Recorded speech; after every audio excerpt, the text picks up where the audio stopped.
her lie. How do you get through Oxford, Harvard, and Georgetown without sourcing, without truthful, well-sourced, well-researched information?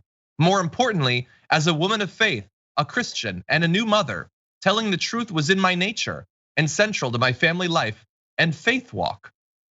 And I hate every single word of all of that BS. First of all, she's a massive liar, and she knows that she's a massive liar. She gets jobs specifically because, from the right wing's point of view, she's good at delivering untrue information. Being Christian has nothing to do with whether you tell the truth. Being a woman of faith generally, being a new mother, moms can't lie. What sort of claim is that? And specifically, I want to tie this into a story from this week about her lies. Here she is being asked about Trump testing positive, when he tested positive for COVID, way back when he got COVID.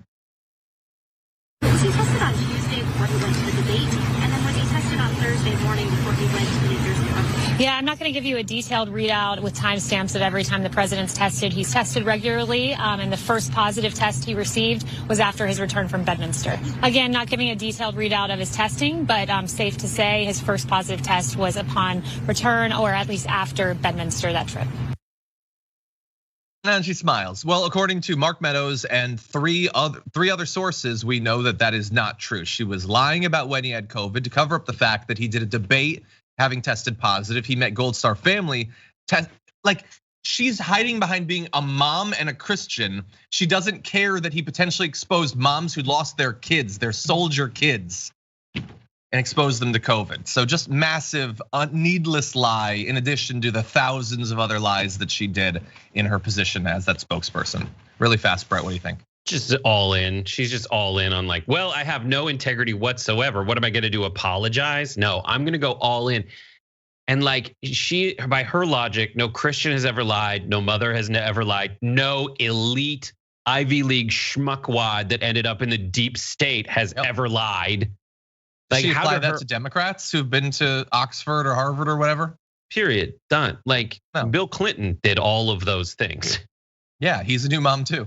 But no, he went to those schools. No, she doesn't believe it. Like, and don't tie your kids into it. They're gonna grow up someday and know what a big liar you were. So it's really weird to hide behind them as a defense. In any event, that is my garbage person. So what did you all think? Well, 32,000 of you, it is almost always 32,000, voted this week.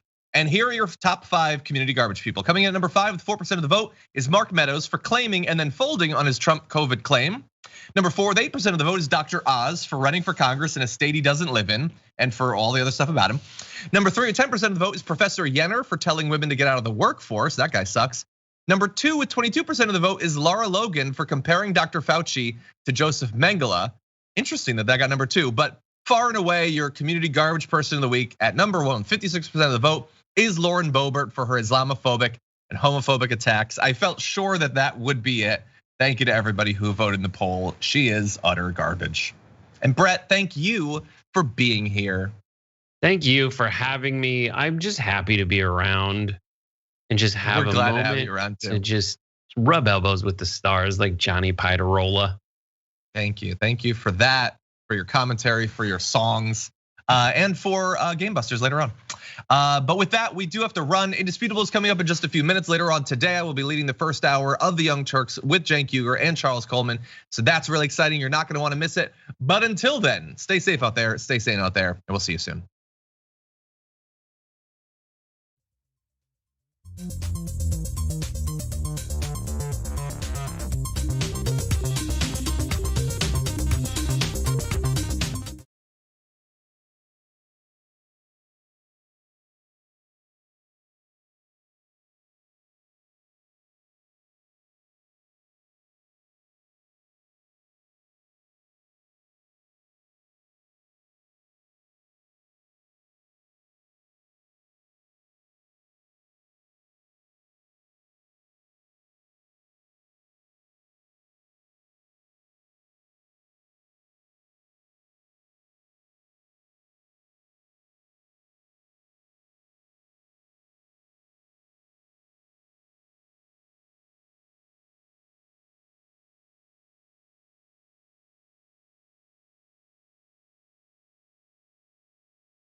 Welcome, it's indisputable. Good to be with you. We got a lot on the agenda today. Breaking down news of the day. My contributor is Dina Doll, law and crime legal analyst. And in the bullpen, my debate segment, we got Addison Hosner, commentator for Young Voices. We're going to talk about private prisons and criminal justice. All right, top story of the day. A well-known KKK member, Ku Klux Klan, is running for political office, and he may actually win. Okay, let's play the video first. When did you come out and renounce racism? Because I know you did that in the past. 2019, several times in 2020, but whatever banner I might have been fighting under, the enemy had always been the same, left-wing radicals, socialist. But the Ku Klux Klan isn't against leftist radicals. They're against black people, Jews. What do you believe now that you didn't believe then? Like I said, it just depends on who's looking at it. When I've ever read anything like that, it seemed like they were just pro-heritage. The Ku Klux Klan? But, well, in some forms. But I'm not here to defend them. That was 28 years ago, and I will not spend one more day I did this last year. No more apologies. But when I was looking at social media, you had put this picture here saying that Jovi Val was coming to speak at one of your rallies here. And then this is him, Jovi Val, with a racist, and I mean, this is a Nazi hand gesture. And then he posted here, "Get in, we're hunting Juden." So he's talking about Jews. And that's him at your platform. Do you think that's someone who's a white supremacist? You know, I wouldn't call him a white supremacist. I think Jovi's got some issues. I didn't know he was quite that extreme. But that was posted before you invited him. When you invited him and said you were bringing him here, he had already posted those things. Yeah, well, Jovi was involved a lot with the MAGA. I wasn't aware of any of his other street activism. Street activism?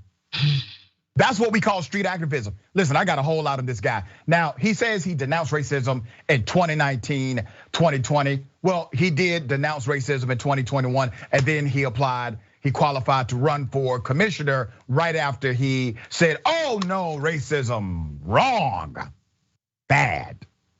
And now he's saying because he did denounce it in 2020, obviously everybody just needs to move on. We have a picture of him with his crew back in the day. Let's show that picture. Street activist, according to him. All right, his name is Chester Doles. Mr. Doles is a former leader of the KKK and a neo-Nazi National Alliance leader. Filed paperwork earlier this year to run for a spot on the Lumpkin County Board of Commissioners. That's in Georgia in 2022. He ramped up his campaign. Yes, that's what he's doing, all right? There's a significant history of racism and racial violence connected to this Klan's member. He's been in prison twice with white nationalists in Charlottesville in 2017's deadly Unite the Right rally. And while he claims to have left white supremacist groups behind, stays in contact with skinheads, neo-Confederates, and other Klansmen. Even so, he believes he can win running as a what? Republican, of course, a Republican and an ardent supporter of former President Donald Trump. His campaign signs carried the warning, "Stop socialism, save America." A slogan borrowed from controversial US Representative, none other than Marjorie Taylor Greene, who represents Georgia's deeply conservative 14th district. Peas in a pod, right? Now, remember, there's a reason why virtually 100% of these guys are Republicans and 100% of them are Trump supporters. You cannot dismiss the significance of that argument. It gets deeper. He says, and I quote, "This is not a publicity stunt," he told the Atlanta Journal-Constitution. "This is not about me. This is about the community and what is best for the community." In some respects, this is the moment Doles has been waiting for. His campaign rhetoric peppered with his anti-critical race theory rhetoric, illegal immigration, and left-wing social justice movement bear striking similarities to mainline Republican candidates in Georgia and elsewhere. So here's the connection. You mean to tell me that the white supremacist message, the white nationalist message, is the exact same as the overall Republican message in the United States of America? Yep. Yes, it is. And the current political climate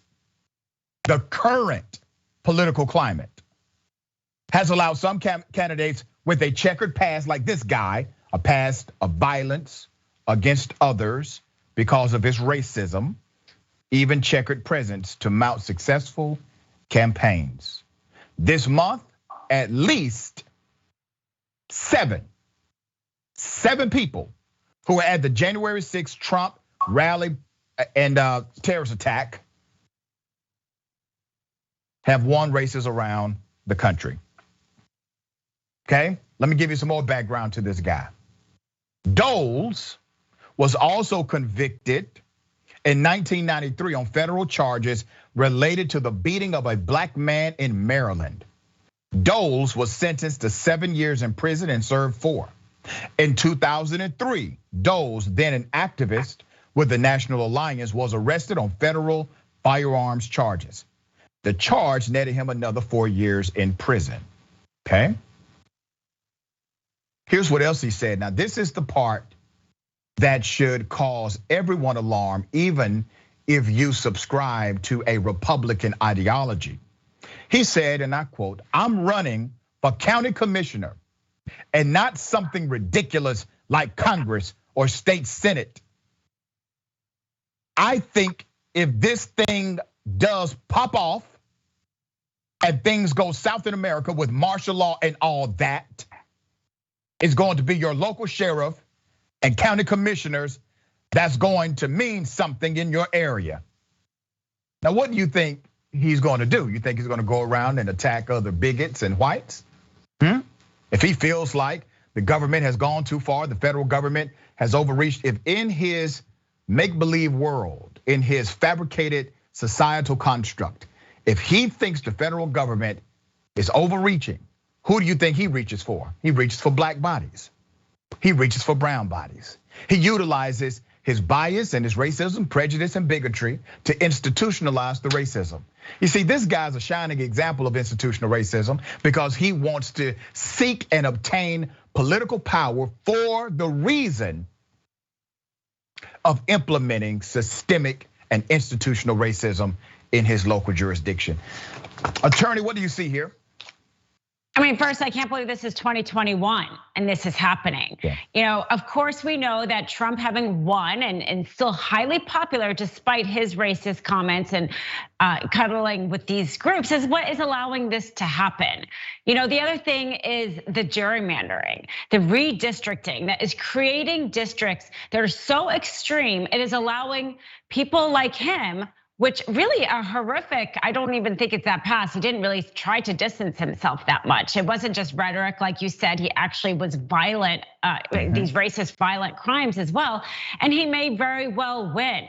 In California, we actually have a system where when you vote, the top 2 candidates move on to the general election. It can be 2 Democrats, it can be 2 Republicans, and the idea is to try to appeal to the broadest group of people.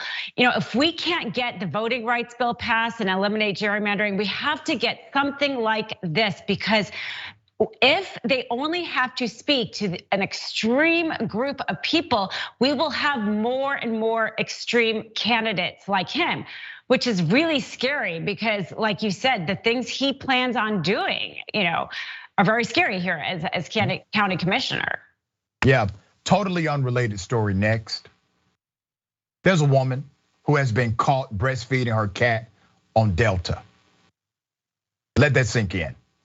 Okay, here's the background. There's a woman on a Delta Airlines who reportedly was caught breastfeeding her pet mid-flight. Now, damn it, if you're gonna do it at the beginning of the flight. Mid-flight is tough. Mid-flight, and refused to stop after she was caught. Okay?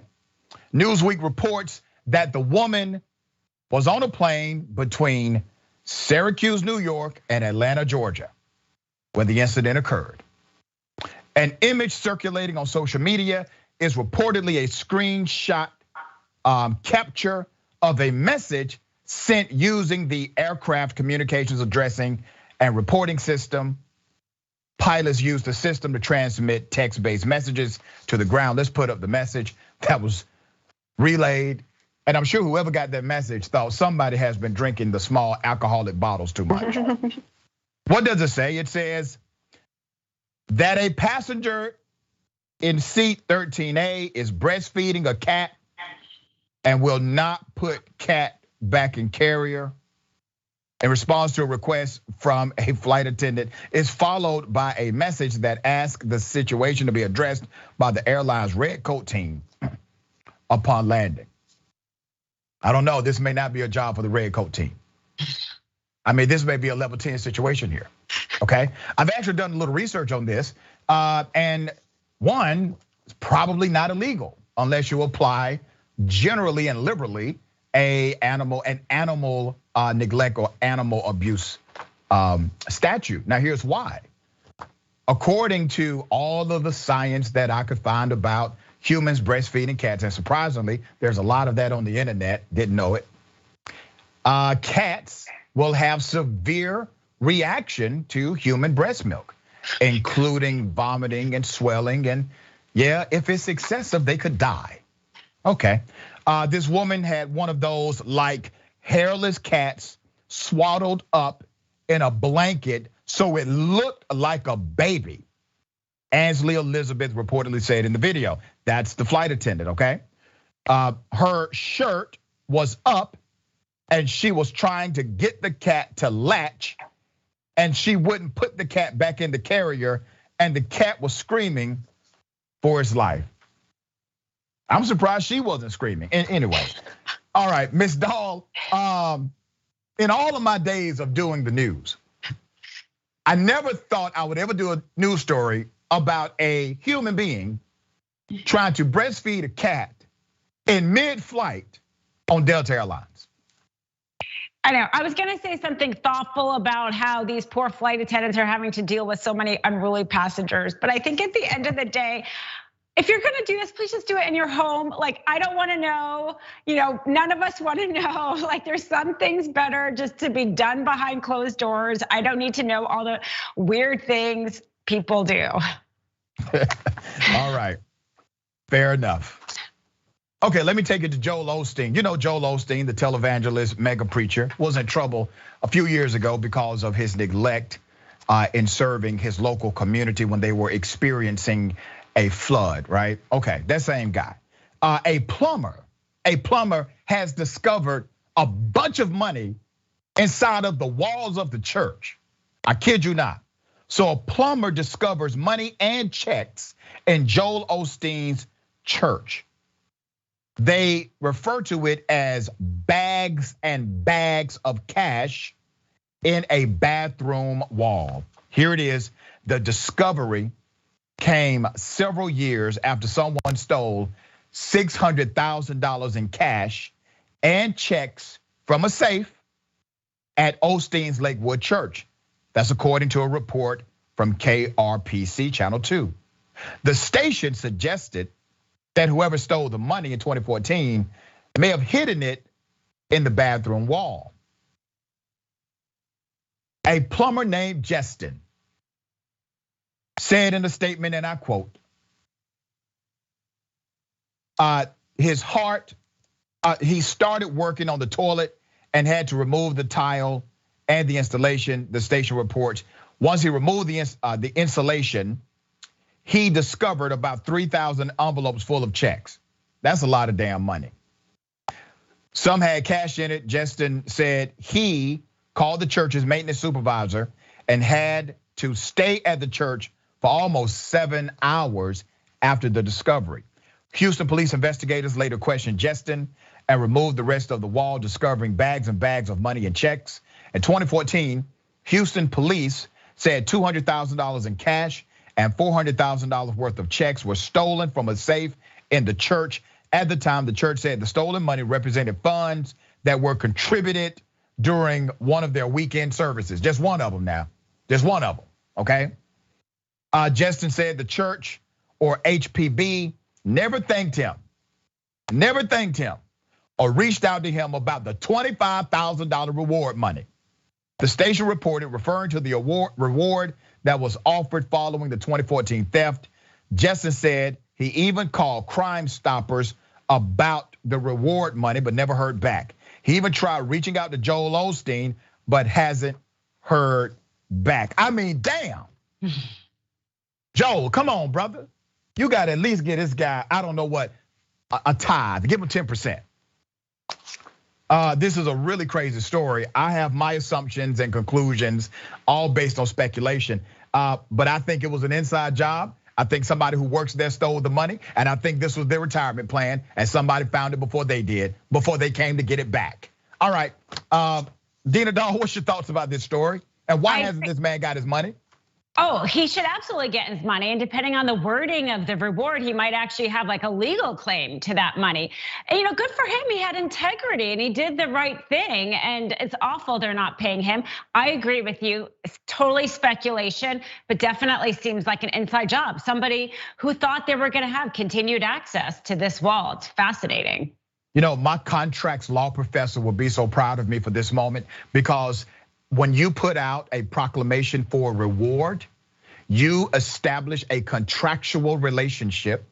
And if the performance is met for that contractual relationship, you are held bound and liable to perform the duty of the contract. Am I correct on that, attorney? Yes, absolutely. He relied on it, and there's consideration. I agree. Depending on the wording, sometimes there can be something strange about it. But yeah, I think he's entitled to it legally. All right, we got more on the other side. It's indisputable, stick and stay.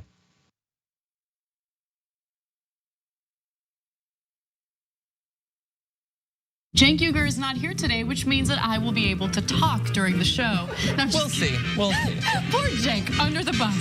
My God, if Jesus came back, how much would the Republicans hate him? Now you have to give away all of your possessions to the poor. Steve King would be like, oh, Weezy. Everyone should be lucky enough to have a John Iadarola in their life. You confused everyone? Okay, sorry, I thought it was pretty clear. Take a break now. You can turn me to Dr. Manhattan as long as I get what Dr. Manhattan's packing, okay? The liberal mom says, Mark Thompson, have you ever thought about doing one of those tapes that soothe people to sleep? Like Mark Thompson reads the phone book. I'd buy it. If you'll buy it, I'll do it. Emilio D'Amelio writes in, John, you are so thick. I love you. That's what he wrote. Pork Chop Express writes in and says John Iadarola needs a new jacket. Whoa. Those 24-inch pythons are about to burst out of his sleeve. Gun, baby. You know, the two people here said that their moms were both in love with you over Beauty and the Beast. Mm-hmm. That's an improvement. I usually get grandmothers. Charlie Turk. No, wait a minute, don't you dare. Chemical castration when we return from the break.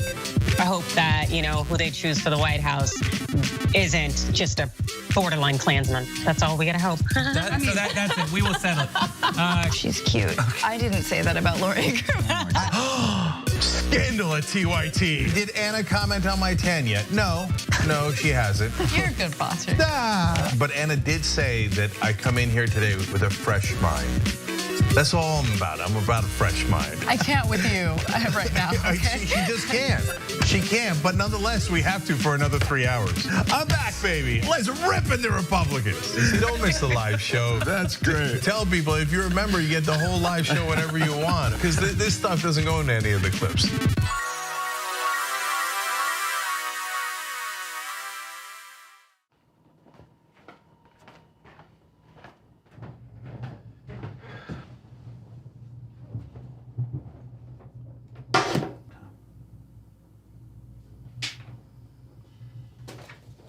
Welcome to the Damage Report. I'm John Iadarola. This is gonna be a big one. Meanwhile, in the Arctic, you know where this is going. You watch the Damage Report, the Arctic's on fire. Obviously, why would we be talking about the Arctic except to tell you that it's melting once again? The Republicans aren't that interested in it. I wonder why. Lift out of poverty up to 3.7 million people, including an estimated 1.3 million children.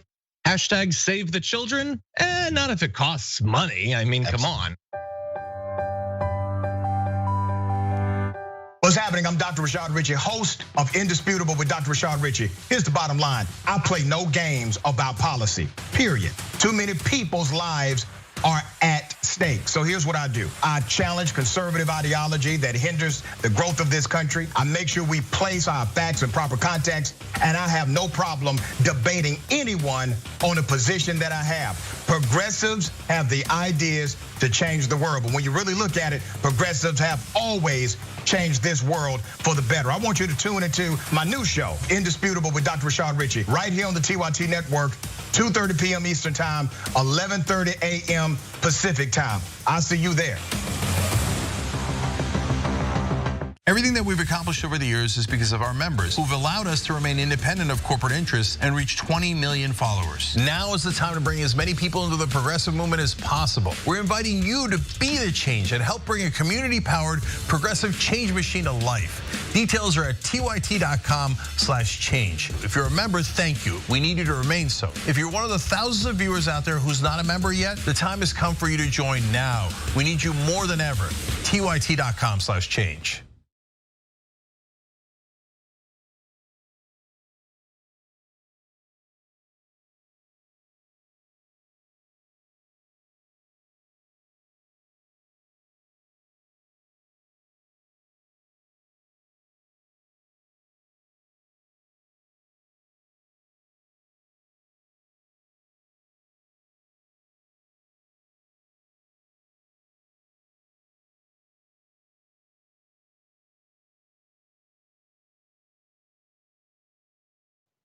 All right, welcome back. We got a lot of show left.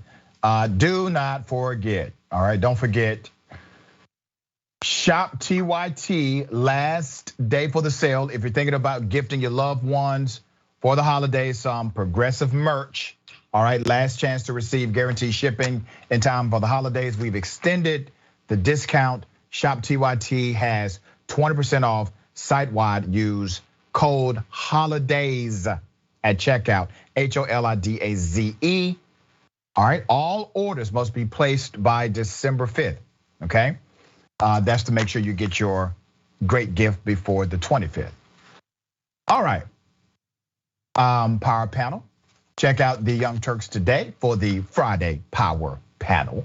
It's going to be off the chain. You got John, you got Jank, you got Charles Coleman, F. Coleman Jr. That's our one. Our two, you got JR, Ravana, and Jank. TYT.com/live.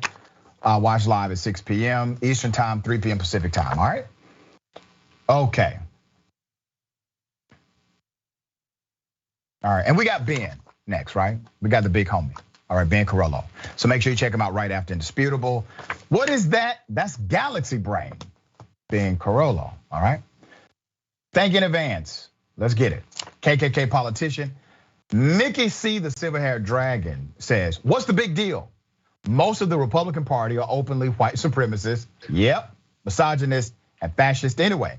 It seems to me that he's a perfect fit. That's my point, exactly. They're one and the same, peas in a pod. Shikata Ganai, beer dragon. Fascism has invaded everything in America, from Congress to the military. I personally know several fascists and white supremacists serving as missile launch officers in the United States Air Force. Let that sink in. Wow. Okay, Mickey C, the silver-haired dragon again about the woman who breastfeeds cat. Laughing my effing A off. Kittens have tiny needle-sharp teeth. I'm crossing my arms across my chest and cringing. Yeah. I Am Sock says, Doc, what are you doing to us with this cat story? It's a Friday story, all right? It's a story made for Friday. Okay. Super chat. The Dark Canuck says, pro-heritage is the new racism. Right, and also the KKK, we're just street activists, according to Dole. Moondragon, he must be one of the good people Trump referenced. I'm sure if Trump gets the opportunity, that's what he's going to say about this guy. I think Nolia Brunini, breastfeeding a a cat now really gave a new definition to crazy cat lady. Yeah, okay. So wait a minute, Bash's Killer says, so wait a minute, the problem was that the cat was out of the carrier, not the fact that the cat was breastfeeding. That sounds about right, actually. Mike Boy Rap says, in fairness, you can't open your church doors to natural disaster refugees when they might find their own donation cash you've stashed in the wall. LOL. You know, big ups to this guy who found it and reported it. Because he could have just said, hey, the Lord works in mysterious ways. All right, ladies and gentlemen, I wish a Karen would. You want to call the police on them for having a barbecue on a Sunday? I feel free. Back off! I'm going to tell them there's an African-American man threatening my life. No, you're discriminating against me. I need to breathe air. No. Already did. They're on their way. Okay, all right. You don't have no balls. You're a little bitch because you have the law on your side to protect and not discriminate against people. And you do not have the law on your side to discriminate. No, I'm not breaking the law. I have the rights. Code 51. Yeah, this is America. It's America. Little no ball-hatted bitch. Oh, fuck you. No, get the fuck away from me. Get out of my face, bitch. Get the fuck out of my face and I'll eat. Okay. You know what I love? I love you to grow some balls and stand up for people. Stand up for the Americans. Yeah.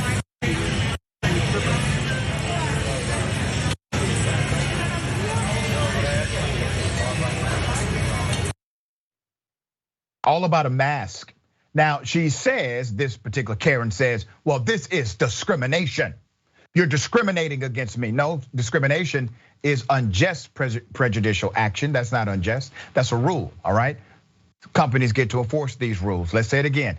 No shoes, no shirt, no mask, no service. They can do that, right? This particular Karen, obviously very upset, highly offended, because someone had the audacity to simply tell her to follow the rules of that establishment. I don't know where they were at. Story is developing. Looks like the gift shop of a Cracker Barrel. I have no idea. All right, Dina Doll, what are your thoughts? Okay, I think we've talked about this several times, but just in case anybody still needs to hear it, in terms of the law, okay, if you have a real disability, the shop has to make a reasonable accommodation, like giving you curbside service. You do not have a right to go onto a private business and not follow a rule like this, even if you have a disability. I mean, she clearly doesn't, saying she needs to have air, is not a disability. But even if she did, she is still not allowed to go on there with a mask. And then she's just pure awful to him, the way she's talking to him, and then throwing in this standing up for Americans. I guess what she doesn't see is he is standing up for Americans. He's standing up for all the other people in the store wearing a mask. Yeah, and see, this is the great irony of this entire narrative and the politics of it and the anger connected to it. None of these people complained about other rules, right? Nobody complained about if you don't have on a shirt, you can't come into the store. There are other restaurants, if you have on a hat, you gotta take your hat off in order to enter the restaurant. There are some that say you can't wear tennis shoes in this restaurant. None of them complained about those rules. And even though those rules were in fact restrictions on your ability to attend or participate with that company. All of a sudden, for whatever reason, right? The mask is this great American enemy. Putting on a mask means I'm not American. It's ridiculous, but it shows you the politics and how they can really get people to act in insane ways. Ms. Doll, I got a question for you. Do you remember I've fallen and I can't get up? You remember that commercial? You know? Yeah. It was an effective campaign ad, right? Well, I have found the replacement. Double dose. You want to call the police on them for having a barbecue on a Sunday? I feel free. Back off! I'm going to tell them there's an African-American man threatening my life. Oh! Ow, my leg! My leg! Oh, you hurt my leg! Please stop! Please don't hurt me no more! Please don't hurt me no more! Please don't hurt me! Please don't hurt me, sir! I do want to get up, sir. I want to help up, but you have my hands handcuffed. Yes, sir, I do want to get up, but you have my hands handcuffed. You have hurt my leg. You hurt my leg. You hurt my leg, sir. You hurt my leg, sir. I've hit my leg on the wheelchair, sir. I've hit my leg on the wheelchair, sir. I don't want to be in the wheelchair, sir. Okay, I know that if you're watching this on YouTube or social media, you're gonna want to rewind to see it again, laugh again. We've already done that for you. Here it is. Oh! Ow, my leg!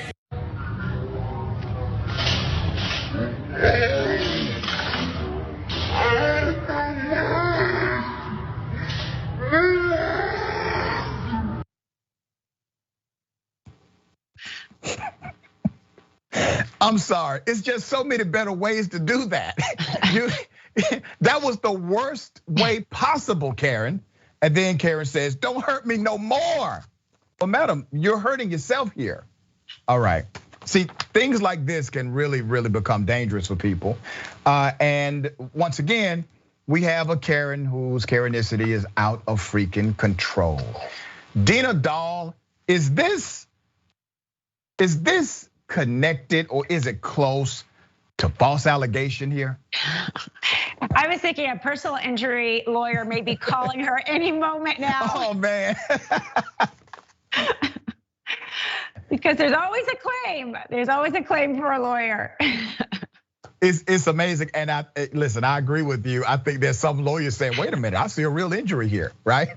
A real opportunity, a failure to render aid, possibly." Well, yeah, we might start seeing seatbelts on those wheelchairs when they handcuff somebody behind their back. Yeah, and let's not dismiss the reality that she was in this particular position because of previous behavior where she had to be removed from the premises. And as she's being removed, she wanted to create a scene because she did not want to be in handcuffs. I do find it interesting that these police officers, I mean, none of them responded like this was serious at all. So I gotta give some credit here to the cops that treated her like the Karen that she actually is. Yeah. Yeah, I agree. They were very patient. Right. Okay.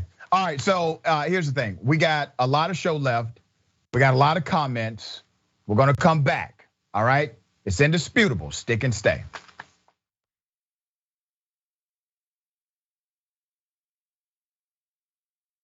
You know what the progressive movement needs? It needs a little energy, a little pizzazz, maybe a little caffeine.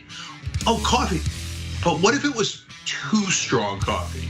Yes, new, toostrongcoffee.com/TYT. Look, this helps progressive causes. It's also organic and fair trade, so you've got peace of mind that it was done right, and it happens to taste great. So check it out right now at toostrongcoffee.com/TYT.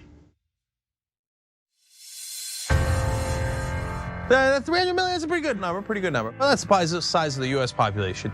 You know what our next target is? The size of the entire world. We just crossed 5 billion views on YouTube. I mean, imagine 10 years ago thinking one day. We looked at you like, are you nuts? Young Turks has just passed another milestone. 15 billion views. Damn. All right, lots of comments. You guys are the best. I'm gonna read a few comments from our members. Mr. Methuselah says on YouTube, super chat, thanks for all the important work you do for TYT for the movement. Do you know who had the first super chat when I got back from vacation? You won't be surprised to find out. Rob Shively, what do you know? Rob says, rejoice for Dragon Daddy has returned. This question sent to us by Izzy Sanchez Jr. Is it me or is Meghan McCain talking as fast as Ben Shapiro? Is that the way the right tries to look smart and intellectual? Well, yes. Michael Nathan writes it on Twitter. Did Anna choose Cenk's outfit today? I'm sure it wasn't Cenk himself. Man Bun Jenkins Skinny Jeans says, so now Anna has pointed out, okay, that's his handle. T. Joyce, 1971, saying Donald Trump is good at pulling out of things, NAFTA, the Iran deal, NATO. It's just too bad Fred Trump didn't.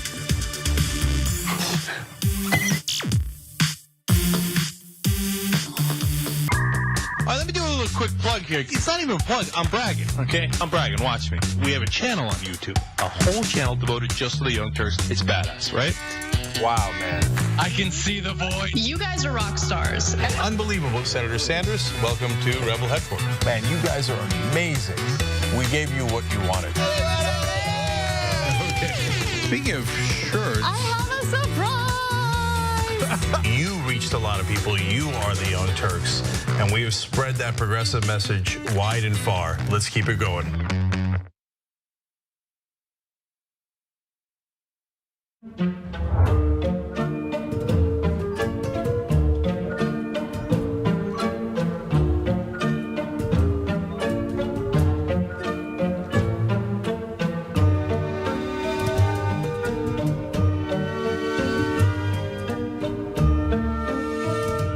Here's what we do.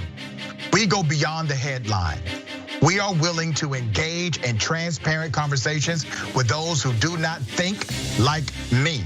We also make sure that you know what's happening not only nationally, but in your local area. Make sure you tune in to Indisputable with Dr. Rashad Ritchie, Monday through Friday, 2:30 p.m. Eastern Time, 11:30 a.m. Pacific Time. Cool news, shoptyt.com now has books. There's a whole bunch of books there.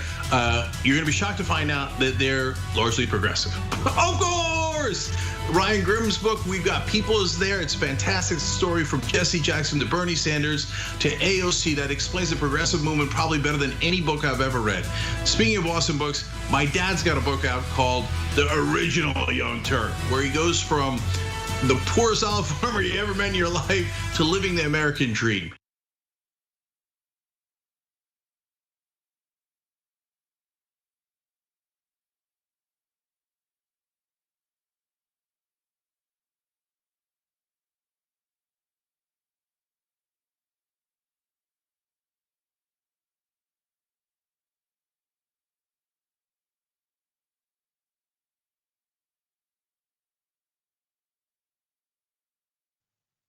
All right, welcome back. We got a lot of show left, a lot happening in the world. We're gonna get to all of it. Remember, shop TYT, shoptyt.com, 20% off site-wide. We got a great sale. You have to get the order in now to make sure, right? To make sure it gets there before the holidays. You have until the 5th of December to order, to guarantee shipping before the holidays. We got a lot of great products from Indisputable as well. We got our anti-Karen shirts, Antica Unite, all right? Also the power panel, the Young Turks today, Friday power panel, off the chain. Make sure you check that out live, 6 p.m. Eastern Time, 3 p.m. Pacific Time on tyt.com/live. And right after the program, we have, Ben Carollo, Galaxy Brain. Ben Carollo, Galaxy Brain, all right? Twitch exclusive, twitch.tv/TYT. Lynn says, hasn't Cracker Barrel Karen realized yet that the Code 51 defense doesn't work? No, she has not. Colorado Blue Blazer regular. Don't forget, some country steakhouses have a tagline of no tie allowed, and they're literally cut the neckties off of patrons wearing one. I've seen that, yes. YouTube super chat. Trudy Lawrence says, we have people with real disabilities. I am tired of these tired Karens. Yep. Trudy also says, I am double dose done with the fake wheelchair Karen. Yeah, I was too. Chaplain Fred says, I am sorry, Dr. Richard, but I think I need to perform an exorcism on this lady. Demon, leave this poor lady, I rebuke you. Shout out to Miss Doll. Dark Angel 3, wheelchair Karen, 9 out of 10 stars. It was better than cats. I'd see it again and again. Gabby Mathis, this Karen is disgusting. I have a disability where I fall and can't get up. Yep. Twitch. I don't know. Floco Huesos? Flocho? I don't know. I'm sorry. I'm mispronouncing it. Please forgive me. I bet she has as much teeth as the front row. I bet she has as much teeth as the front row of a Randy Travis concert. Oh my God. That's so wrong. Okay, Peachy Cherie says, I love the I Wish Karen Would segment, but it's sad that there's enough Karens and footage of them out there to keep this segment going daily. I know we literally have to limit the Karens. It's too many of them. I'm only one man. Karen falling and cannot get up. RC Taco 13 says, man, Doc, Karen number 2 knows a move that a 5-year-old does when throwing a tantrum. That's right. Captain Cornball. Her legs weren't in sync in the dismount, but she nailed the landing. I give her a 9.25. All right. Okay, very serious, very sad, and very corrupt situation. There's a police officer who has been accused and arrested of raping a woman after he arrested the woman for DWI. I kid you not. Isleta police officer, this is out of New Mexico, is now behind bars, okay? Accused of raping a drunk driving suspect while taking her to jail. The alleged victim says she felt that she had no choice, fearing that he would add charges to her or something worse. His name, let's put up his picture. Let's put up his mugshot. His name is Leon Martin. Was arrested Tuesday by his fellow police officers. The guy basically admitted to what happened, okay? So let me give you some background to this. The woman reported the assault last week at the hospital, saying she was arrested for DWI in the Isleta Pueblo by Martin. And on the way to jail, she says Martin pulled his patrol car over into a dark area and asked her to come to the driver's side. She says he took off his vest and gun belt and then raped her. This story gets really deep, deeper than this, all right? Now you already have a guy who feels comfortable pulling over his squad car and raping a woman while taking her to jail. He still takes her to jail, okay? He rapes her and takes her to jail. That's according to the allegation. The victim says she was scared and afraid, all right? And that he would shoot her or add extra charges to her DWI case if she did not comply. She says Martin told her in exchange, he would talk to the judge to help reduce her charges. And if they spent a longer amount of time together, she would spend a shorter amount of time in jail and would get to see the judge quicker.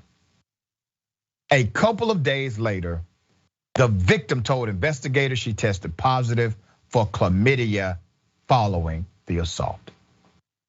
In an interview, with the NMSP, the cop admitted to having sex with the woman while she was under arrest, but told them she initiated the encounter and he simply had a lapse of judgment. The alleged victim told police she recognized Martin from a previous domestic violence incident and he had messaged her on Facebook afterward. She says she felt like he was trying to hit on her. So what do we have here? We have a cop that had a prior interaction with this individual he has arrested.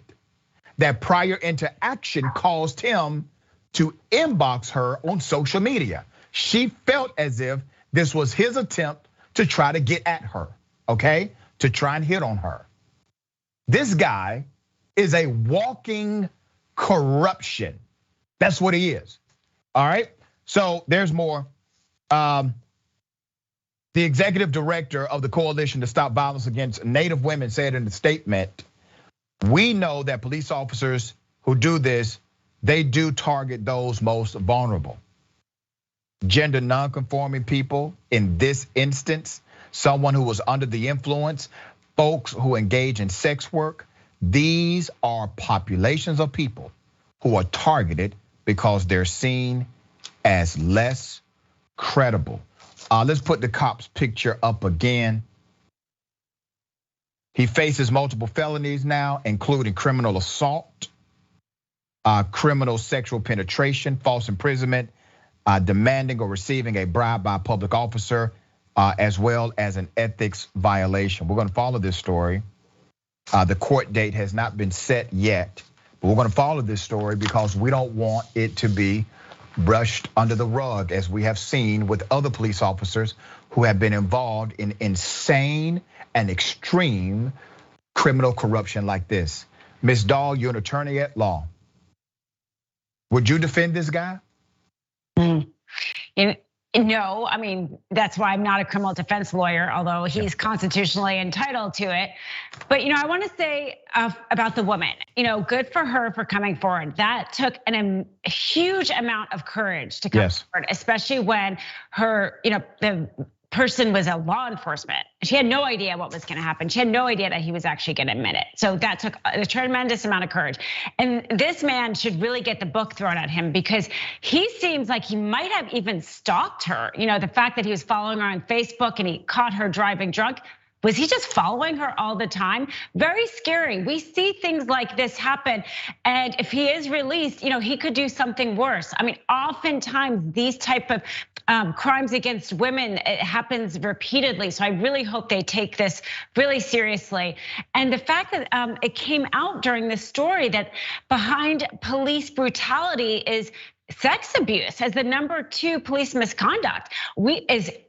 Honestly, I didn't even know that before you reported this story. And we are so desensitized to violence against women in this country. This should never tolerate that amount of abuse against women when they have a gun, have a position of power. And like you said, they do it against these vulnerable women, maybe sex workers that do not feel like they have the ability to speak out. So I hope this case kind of cracks open this door and we really clean this up. Yeah, he's trash. They need to take out the garbage. Okay, what is the fascination with white racist people and white Santa Claus? I don't understand this. Why attack black Santa Claus? Right-wing political commentator and failed comedian Steven Crowder went on another racist rant about black Santa Claus and Disneyland. Here it is. But that's the true spirit of Christmas, is making sure that we divide and conquer by race. Yeah, of course. Absolutely. Yeah. Which brings us to this now, that Disneyland, they're hiring black Santas. Oh, good. And before we get, Dave, have you ever seen a black Santa? I guess if I'm in the wrong mall, you? Figurines at Dollar Tree. Now, here's the thing. I don't care. Quarterback Garrett? Yep. Did you want a black Santa? What about your full black relatives where they were like, no. I want a black Santa? If you had a black Santa show up, do you think you'd be like, oh, that must be one of his helpers from the mall? I mean, that's obvious. All the ones in the mall, they're always helpers. Yeah. I did have a family member that had the black Santa, like the glowing plastic black Santa in their yard. How did it glow? Was it a black light? Ouch. You walk by Santa, your teeth turn blue? You could just see the hat. You see the lint? No, he's smiling. Here's the thing. I don't care, but this is the most blatant example of cultural appropriation that I can think of. Wearing a sombrero, Taco Tuesday, that you purchased from a Mexican is not cultural appropriation. No. Taking a historical figure who has been an important, arguably one of the most important cultural icons of Western civilization and changing the race is cultural appropriation. I don't care. I just don't know why it's necessary. I don't understand why people feel they need a black Santa Claus. Historical figure, you say? Important icon. Most famous quote, ho, ho, ho. Okay, let's go down this rabbit hole. First of all, this racist rant and the content therein completely contrary to the actual historical record. Now we know for sure that Santa Claus, as celebrated in the United States of America, is a fictional character. Not real, not historic. Actually, it's the opposite of historic, it's fake. But there is a genesis, there's a start to the notion and the understanding of Santa Claus, and I'm gonna break this down. Now, before I do that, let's go to Disneyland and what Disneyland did. Disneyland parks in California and Florida have quietly included Black Santas throughout their theme parks for the first time in the company's 66-year theme park history. According to CNN, visitors and staff at Disneyland Resort in California and Walt Disney World Resort in Florida have spotted Black Santas at certain meet and greet events and at after hours Christmas parties. Good for them, should have been a Black Santa, all right? I get pissed if I go to a black mall and I see a white Santa. I always talk to management about that, doesn't make any sense to me, okay? Fictional character, give the kids something at least that looks like them, that's jovial and happy and joyous. We all know what it is, all right? You don't have to celebrate Christmas to understand the disconnect between having a white figure be the person that everybody says is holy. All right, they've done this historically. The white male dominated social structure in the United States of America has always given us white figures, or they turned them white and said these are the ones worthy of your admiration. Jesus was not white either. They turned him white. Okay. Crowder insists that he really didn't care, but then did an entire show about caring in reference to Black Santa Claus. Crowder says this is a cultural icon of Western civilization and that it's cultural appropriation. However, the truth is completely contrary to what he said. Although Saint Nicholas has been portrayed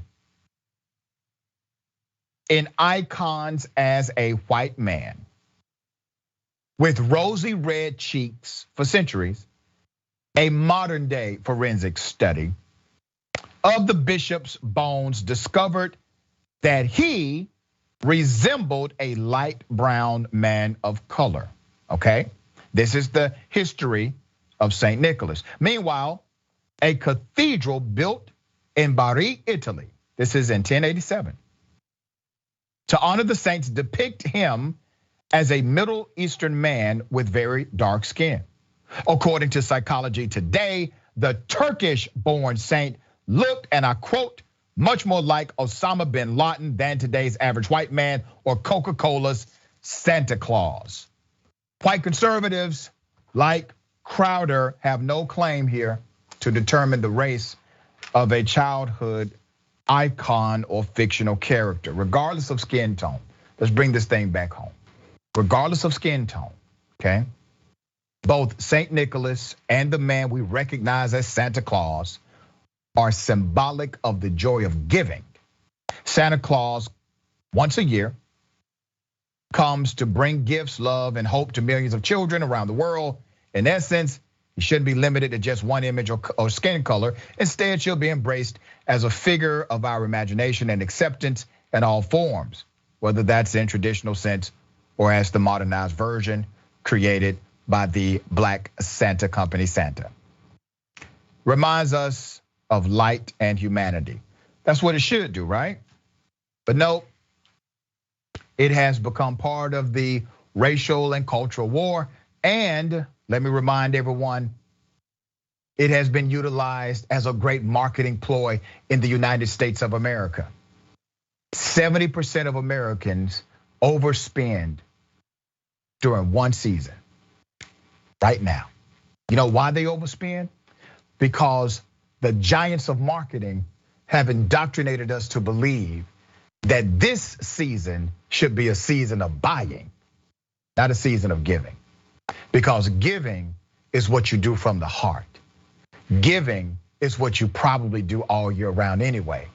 Giving your time, your services, your love. Nothing reaches its full potential until it's given away. That's you. your time, your love, your resources, not just because you bought something. Dina, what are your thoughts here? Well, that was so well said. It's hard to know what to add. But I think that, yeah, you're right. He's wrong on the history. Christianity actually started in the East. Right. People were first called Christians in Syria. The first Christian church was in modern day Istanbul. This is actually part of 7th grade curriculum. So he's just wrong on that. And then he's so offensive to what you're saying is like love and peace, and why can't we all feel included? And what's so offensive about that? And like you say, this capitalism, this market construct, maybe that's the evil that we should all kind of band against. It's not about religion. It's not about cultural. It's not about ethics. But it's about this greed and corporation, and somehow everything kind of gets tied into it in a way that it shouldn't. Yeah, very well said. Okay, Tucker Carlson went to Hunter Biden and asked Hunter Biden, can you please write a letter of recommendation for my son to get into Georgetown? All right, that's the report. I'm just reporting to you what has been reported publicly. So pro-Trump lawyer Lynn Wood, remember Lynn Wood? He's a fiery one, all right? Lynn Wood shared what he claims to be an email, let's put up the email, between Tucker Carlson and Hunter Biden, proving his claims that they are buddy-buddy. Lynn Wood posted a screenshot of the email on the conservative-friendly chat app Telegram, showing an apparent conversation between the two where they discuss Hunter Biden writing a recommendation letter for Buckley, Carlson's son, to get into Georgetown University. We got Tucker, we got Hunter, we got Buckley, and we got Georgetown, all right? This is going to be the whitest story I've ever done. Let's put up the pic again. All right, let's put up, yeah, there it is. This is really interesting. The text from the email from Tucker says, Hunter, I can't thank you enough for writing that letter to Georgetown on Buckley's behalf. So nice of you. I know it'll help. Hope you're great. And we can all get dinner soon. Tucker. All right, Hunter says, hey buddy, I need Buckley's CV. If you have one handy, thanks. Tucker, of course. Getting on a plane right now, but I'll ask Susie to send it right away. Thanks again. It's really nice of you to do this. Susie is his wife, all right? Okay, now, it's unclear as to who originally posted the email exchange between Biden and Carlson.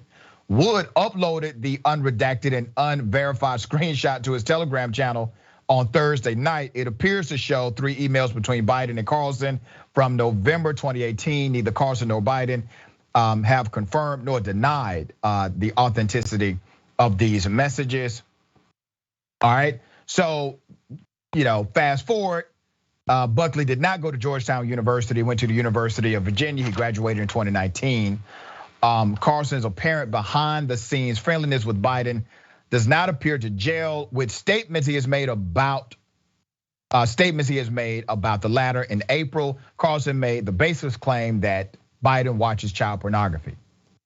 All right. During the 2020 presidential campaign, Carlson also launched attacks on Biden, calling the president's son a fallen man. I mean, now we know the motive. He didn't get his son at Georgetown. Maybe this is all because Buckley did not get into Georgetown. I don't know. The hell of a story. Okay, I'm sure more information will come out. But I mean, if it's true, if it's 100% true, that's a hell of a way to treat a guy that you're asking to help your son do anything. Am I right on that? You're absolutely right. And I'm loving this infight though, because Tucker Carlson is really dangerous to our democracy. That documentary he just did about the insurrection. And if anybody who can probably show how fake he actually is, it's gotta be somebody in his inner circle. So good for Lynn Wood. Let's hope he keeps doing this. And also, I don't know if Tucker Carlson's viewers will see this, but I hope they see that this is the difference in America, right? Tucker Carlson has a lot more in common with Hunter Biden than anybody else, no matter what he says, because it's all about access to power. And I'm sure not able to ask Hunter Biden for a recommendation, even if I agree more with his policy. Right. But Tucker Carlson can, because there's people with the power and there's people without. And no matter what he says on his show, he's never gonna be like the people who watch him. That's right. And I have to remind people about Lynn Wood. Lynn Wood is one of the reasons why you have Democrats representing the state of Georgia in the US Senate. It was Lynn Wood who went around the state of Georgia saying that the machines were still rigged in the runoff election and telling people at Trump rallies, do not vote until they get rid of the machines and hold a special session in the state legislature. Well, that caused, according to polling data, 4% of likely Republican voters to stay at home. That rhetoric alone. So thank you, Lynn Wood. We appreciate your service. All right, Ms. Doll, always a pleasure having you on Indisputable. Tell people how they can follow you and check out your work. It was so great discussing these things with you. Thanks for having me on. I'm at Ask Dina Doll 1 on Twitter. That's it. Thank you, madam. Thanks. We got more. It's Indisputable. Stick and stay.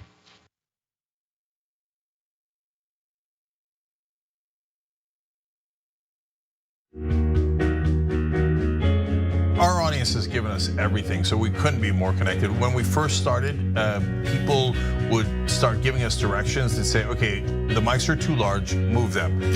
Turn them into lav mics. I mean, they were incredible. And then one guy walked in and gave us a really expensive switcher and said, you guys need this, and walked out. Okay, it's amazing. They helped us build a studio. They did a $2 million funding campaign for us. And so they really are us. We do this show together to the point where some of our hosts are even former listeners. So when we say that the audience is part of TYT, we really mean it. I think what the audience also appreciates is especially if they're members, they really get an inside look into who we are, our personal lives, what drives and motivates us. It goes beyond just storytelling. I think that what we do is allow our viewers and our listeners into our daily lives, and we give them kind of like this inside look into everything that we're passionate about and why it is that we're doing what we're doing, right? Like the motivation behind what we're doing, I think is important for our audience to know, and we're not shy about sharing that with them. And it's different from what people typically see in legacy media outlets where everything is kind of dry and robotic and there's really no personality or authenticity that comes along with it. Oftentimes when we're doing the show, I don't really think of it as me telling them stories. I think of it as us having a mutual respect and conversation with one another. And as I said earlier, I mean, not only do I feel that through the work I do, I'm informing our audience, but they inform me oftentimes as well. You know, they'll pitch stories to us. They'll tell us, you know, a certain perspective or angle to a story that we might have missed. And I love it. Our TYT audience has been building this show and this network with us for 20 years. Now we're expanding and connecting our audience around the world in even more exciting and powerful ways. Look, I don't want you to miss another petition, poll, community conversation, or TYT segment. Connect with informed, passionate, and compassionate progressives, and even new progressives. They're joining our movement every day. This is gonna be amazing when we work together. So our community members are learning together, they're building lifelong relationships, and even politically organizing together. Here's what Power Slave Wolf has to say as they begin interacting with our community after making TYT their #1 trusted news source.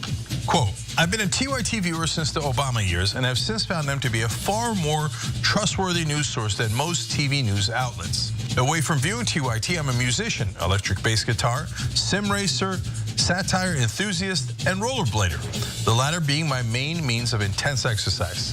TYT, my local news, none of the stations in my area are Sinclair owned as far as I know, and comedy style news shows are my trusted news sources.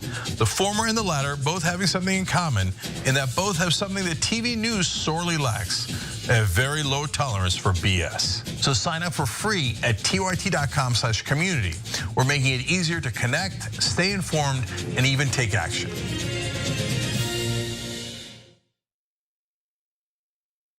Hi, I'm Bartholomew Joseph Kyle. I do audio for the main show, The Young Turks. I also do audio for Post Game. I started in 2006. I met Cenk Uygur at the Iraq for Sale screening that was directed by Robert Greenwald. And watching that, I want to figure out a way to be part of something that's genuine and authentic.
Welcome back. All right, we got a lot of comments. Let me read as many as I can.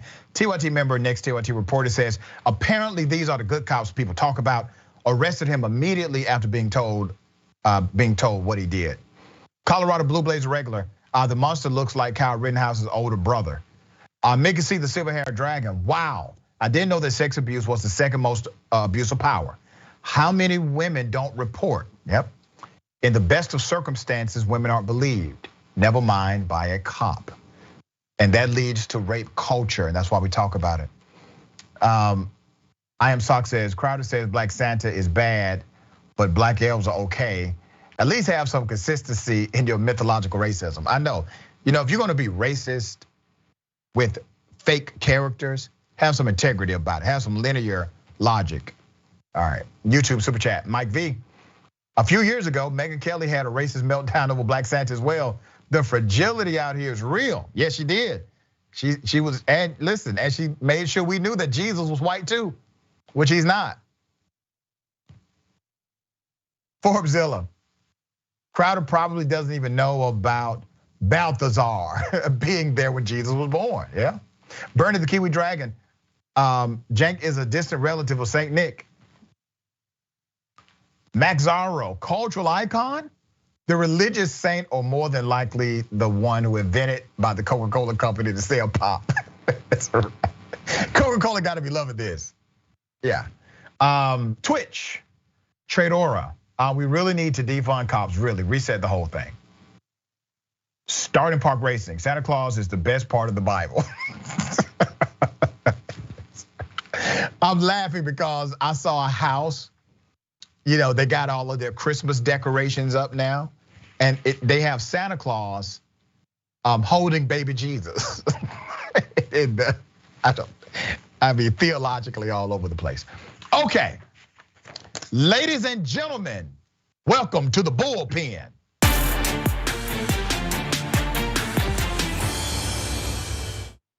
In the bullpen today, we have Mr. Addison Hosner, commentator, Young Voices, attorney, writer, and mediator. Contributes to outlets including the Washington Examiner, Counterpunch, and is a licensed attorney in Florida. Good day, sir, welcome. Hello, doctor, how you doing? Doing quite well, man, thank you for being on the show. We're gonna talk about the criminal justice system, in particular terms, private prisons. I don't want to presume what you know or believe about those items, so I will give you an opportunity to express your sentiment. All right, so when it comes to private prisons, my personal beliefs on the situation is that it started out as a good idea. We were trying to figure out a way to help the federal government contain all these inmates that were increasing at a rapid percentage. But now it's at a point that's become bloated and I think counterproductive from what the initial objectives were. It's troublesome seeing the recidivism rates compared to what the public prisons are. And so as a whole, I'm in favor of trying to reform the situation, if not outright getting rid of them. Under Biden's executive order that he put forth earlier this year. But we can discuss it in more in depth. All right, good stuff, man. So I agree with about 75% of what you said. I don't think it was ever a good idea. That's the part that I disagree with you on. I'm gonna take you back historically to the Constitution, right? So we all say, well, 13th Amendment freed slaves, but it did not. The 13th Amendment actually did not free slaves. What the 13th Amendment did is create prisons, and it created an industry for prison labor is what the amendment did. And if you read the wording of the amendment, it says very clearly that yes, slavery is abolished except for punishment for crime. So what really happened in the American social justice and criminal justice construct? Well, they figured out a way to arrest people more, in particular, black people, specifically marginalized groups, right? And so now you have this big machine, this big industry known as the prison industrial complex, which has been codified, and the catalyst connects back to the amendment of the Constitution. So I never thought it was a good idea. I always thought the idea should have been reform. That is the idea. So you had a movement where people were talking more about reform a few decades ago, and we actually had some reform inside of prisons. But private prisons did not have to do the same thing as publicly held prisons did. So what was the reform? Well, the number one deterrent to recidivism is education. So if you actually give someone the education inside of prison, a skill, a college degree, we have found through statistical data, that is the greatest deterrent to them coming back inside of that jail. Why do you think they eliminated those programs and private prisons never really even wanted them in the first place? I think a lot of it has to do with trying to cut costs. If we look at the data for private prisons in general, they seem to hire fewer staff. They spend less money to train staff. And then that results into looking like a deficit as far as the expense. So the public, the government can sit here and say, well, we've done what we intended to do, which was to cut costs and house inmates. But the reality is it's had a negative impact on those inmates themselves. I agree with a lot of what you mentioned in here. The issue with the recidivism rates is the goal was, well, maybe private prisons through the overcrowding that is in our public system will allow these inmates to get that education and rehabilitative programs to not be back in prison. But by and large, we're seeing that the percentages are about the same as public prisons, and in a lot of cases worse. And so, yes, you're saving costs per inmate, and so you're cutting these programs to save that cost. But when you're only saving it's around $3,000 or $4,000 an inmate and total time of incarceration, if they're coming right back to prison and they're doing the process again, you're not saving money. You're continuing the system that is just keeping them in check. And as you mentioned, people who are either impoverished or people of color are targeted through our own criminal justice system. And a lot of that, I think, has to go back to the drug war that was put in place through Nixon. And that's where a lot of it starts. And, so. Yeah, this is going to be the easiest debate I've ever had, brother. I agree with virtually everything that you just said. I do want to highlight one caveat when we say cut costs. Cut costs is another way of saying make more money. Okay? Exactly. So they really just wanted to make more money. And the reason why they eliminated these programs is because the programs were working. They were actually decreasing criminal recidivism at a significantly high rate. And they now, as an industry, they cannot sustain that model and sustain their profits. And so they got rid of these programs and made a justification to the American people that it was somehow cutting costs. But the truth is, the back door of the numbers says otherwise. It says you actually have more cost because of the revolving door connected to recidivism. So let me read something I think is quite interesting. Private prisons in the United States of America incarcerated 115,000 people in 2019. That represents about 8 or 9% of the total state and federal population of prisoners, okay? Since 2000, the number of people housed in private prisons has actually increased by 32% compared to the overall rise in the prison population that's only 3%. Well, here's why. States that still allow for private prisons, they have a built-in incentive to keep those industries running. Now, are they doing things like, well, we're gonna just start locking up more people to get more money? That's not how it works. That's not how it works. So let's say you have a state that's big in private prisons, right? That means that state company or the company inside of that state that owns that private prison, they give money to the governor. They give money to state lawmakers. What do those state lawmakers do? They refuse to pass policies that would reform criminal justice, that would actually lead to less incarcerated people. That's how it works. They don't go out and say, we gotta lock up more people. Nobody does that. But they do not present legislation that would create remedy in our society so that less people are incarcerated. Do you agree with me on that sentiment? I'm 100% with you, Doctor. The problem we see is if you look at a lot of these contracts, there's no incentive to actually reduce the incarceration. Yeah. And I think if you want to fix the problem, if the goal is really to keep people out of prison, it's to fix this system of injustice, why don't you incentivize a bonus? Perhaps. I'm not for the privatization of prisons. I think it's kind of grotesque when you think about incarceration, making profit on that. That seems un-American to me, in my core. But if you're going to have to privatize it and make profits, since this crony capitalism is what we're all about here, it seems, why not incentivize less incarceration, less use of the private prisons as a way to conserve money, since the taxpayer is losing that money, whether it's going to public or private prisons.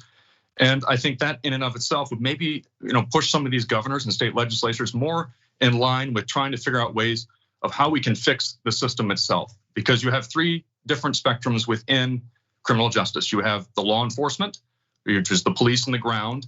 You have the judicial system, which is the attorneys and the judges. And then you finally have the actual legislative side, which is writing the black letter law that is being enforced by the other two. And right now, there's no incentive for state legislatures to remove these privatized prisons. The prisons have no reason, because there's no incentive for them to want that to occur. And then it goes all the way down to our current system, which we've been seeing over the last few years of police officers using abuse of discretion and having no consequence through qualified immunity. So it seems to be quite the circle here. So I'm all for trying to tear it down. And again, I think we're in pretty close agreement here on a lot of things. Yeah, we really are, man. It really thrills me to hear you say what you're saying. Selective prosecution or prosecutorial discretion, people usually talk about that in the context of the district attorney or the state prosecutor. The truth is, prosecutorial discretion starts with the responding officer. That's where it starts, all right? The officer can say, you know what, this is not a big deal, let's keep it moving, or let me charge you with everything I can, including jaywalking. Let me put you in jail and overcharge you to the max. And we know how those things work out in communities that they feel they can marginalize due to the socio-economic reality of that neighborhood. So yes, it has to also start there. But since this is a conversation about prison, right, and prison reform, let me ask you this question, because I have a novel idea. If you are a private prison, you should be subject to the same protocol as a government prison, because all private prisons operate with some level of subsidy from the state or federal government. So there should be a rule attached to that subsidy or that money. Number two, make sure that there's a mandate to create educational programs inside of that institution of incarceration. And if they do not, there's a monetary penalty to the point of closing them down. And or three, just make all of the damn prisons illegal. All of the private prisons against the law. Because you know what? Other industrialized nations that are democracies, guess what they don't have, brother? Private damn prisons. That's a totally ridiculous idea to most of the civilized world or developed nations. Private prisons, but it's something that we do here as normative. What are your thoughts? Again, I'm in agreement with what you're saying, and I think there's something else that's been, a part of this that would assist. And you mentioned the state attorneys and the selective prosecution. Currently right now, the American Bar Association recommends a public defender to only have 150 felony cases at any given moment, or 400 misdemeanor cases. Which I can tell you as an attorney, just having 400 cases, you're done. There's no way you're able to give the time needed to each one of these. And so to add one more thing, we need to also look into funding and trying to find ways to assist the public defenders, and also find ways to make sure that the prosecution team isn't going after certain crimes simply to meet a certain goal that's been placed before them from their own state governments, and to prosecute for things that aren't frivolous. No one should be serving 5 years in jail for possession of half an ounce of marijuana, for example. That's unacceptable in a country that has so many states with legal weed at this point. That goes right into hands. You mentioned the states with private prisons. If I recall, when I was looking at some statistics recently, Georgia is predominantly ahead of any other state in our nation when it comes to privatized prisons and using them. And a lot of the southern states I find are guilty of this as well. There's a few in the north, in the northeast, but I do find that there's an issue with states that typically seem to lean more to the right and or have pretty verbose, let's just say, individuals who are for them. And the only way to fix that, again, we have to start at the top, and that's going to be the legislative branch. How do we get there? That's the $1 million question. But I think the more level-headed people we have, and the more that society cares about these issues, the problem is it doesn't affect everyone. There's 2.2 million prisoners. How many of us actually know someone who's in prison? I can say, as a white man in this country, I have been benefited from the fact that I have not been under that systemic issue. I can go out and do things and not feel like I'm going to be prosecuted for them. But I know there's many families in the South and in poverty that have family members in prison. So it's getting the right people to care, and it's how do you make that happen? How do you make them feel what those who are under that foot are feeling? And I think until we can find the solution to that, it's going to be difficult to get the legislation to come around and to get these state governments to provide the funding that you're asking for. Because if that's possible, that's the only way we could potentially save any type of privatized prisons, which I am all for getting rid of them. But again, small steps if we have to put educational programs, rehabilitative programs back in there, and give those prisoners the fair shot that they deserve to not fall back into the victim to becoming incarcerated once again, just a few months down the road. 98% of incarcerated people will actually be free. I want people to remember that. 98% of people who are incarcerated will one day be free. They will be in the normative society. And we treat them as if they're not part of our culture or society. You said something really interesting but true. And I know it's your reality, I'm glad you said it. You don't know anybody in prison. I know 11 people in prison that I grew up with. 11 people, some of them, they went wayward. Others, they were targeted and got caught up in a bad situation, okay? But they went to prison. My reality from the community I'm from and yours is different. But let me show you how we're connected, brother. Let me show you how we're connected, me and you. You're in law school right now, right? I'm sorry, you're a lawyer right now. I'm in law school right now. I'm a second-year law student. I'm also a college professor, but I'm also a formerly incarcerated man as well. When I was 17 years old, I got arrested for a felony in my local community. The state of Georgia had just passed a law that said now 17-year-olds have to be prosecuted as adults, no exceptions. There was no flexibility with the prosecutor at all. It was statutory. You know why they passed that law? To make sure they could put people like me, 17-year-old black men at that time, behind bars for a long time. That's why they passed the law. But there was a district attorney. This DA, he didn't like that law. His name is J. Tom Morgan. He was more progressive than most at that time. He didn't like the law, but he didn't think about it. So what did he do? He decided to create a rule in his office, a policy that said, we're going to not give anyone who's 17 a felony in this office. We're going to give them a first offender act because under the law, you can still do that. Well, to this day, brother, I'm felony free because I got to take advantage of the first offender program and the platforms and the colleges that I teach at and lecturing around the country. I could not do those things with a felony conviction. So that's how you and I are connected, because whose show are you on today? You're on my show. And if there was not reform, I would likely not have this program because I was able to take advantage of a progressive policy. I bring that to your attention, brother, because I think you are such an authentic individual in your field that we need to amplify your voice. And while you may have a different social experience than me, the connection is still here. You and I are still connected, all right? Oh, first of all, thank you for sharing that, and I mean that. I practice a lot of civil litigation and a lot of family law, and I see a lot of domestic violence in the criminal field. That's a lot of where I'm at, and it's really difficult to hear those stories of hearing it work. My frustrations with being a practicing attorney, I can tell you right now, I tell clients all the time how the court system it's not built to work as efficiently as it should, and it doesn't help those who truly need it. And I got into the field because I wanted to help people, truly help people who could not help themselves. And I know that sounds naive to some, but that's really where my head was at. And so to hear your story, doctor, and to see how this all played out for you, I mean, I can't, good luck in finishing out law school. Thank you, brother. A lot of fun, but also just, really that's inspiring. I'm glad to hear it. It's finally something good. Yeah, well, I'm glad to hear people like you say what you say, man. Thank you for being on the program, brother. You are invited back anytime, okay? Keep fighting the good fight. Hey, I appreciate it, doctor. We'll be in touch. We'll be in touch. All right, don't forget, reminder, Galaxy Brain is next. Remember, take care of yourself, take care of each other, take care of the planet. Remember, the truth is always indisputable.